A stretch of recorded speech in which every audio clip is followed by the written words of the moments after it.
তো এখানে আমি নিয়েছি একটা মাগুর মাছের মাথা। তো মাথা ঠিক আমি এভাবে কেটে নিয়েছি, এই যে। আর নিয়েছি আমি 2 পিস মাছগুলো ঠিক আমি এভাবে কিউব করে কেটে নিয়েছি। আর 4-5টা আলুকেও ঠিক আমি এভাবে কিউব করে কেটে নিয়েছি। আমি পেঁয়াজটাকে একদম লাল লালতে ভেজে নিয়েছি। এইভাবে আপনি পেঁয়াজটা ভেজে নেন, তাহলে আপনার তরকারি থেকে খুব সুন্দর একটা ফ্লেভার আসবে। এখন আমি দিয়েছি 2 টিস্পুন রসুনটা এখানে বেশি দিব, পেঁয়াজটা যাতে পুড়ে না যায়, এই জন্য আমি দিয়ে দিচ্ছি এখানে 1/2 কাপ পানি।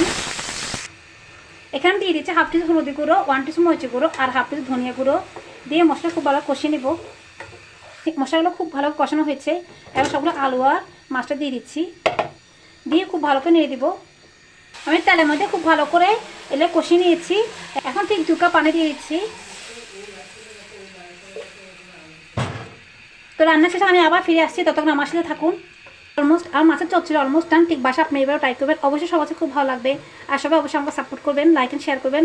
আজকের পর্যন্তই, আল্লাহ হাফেজ।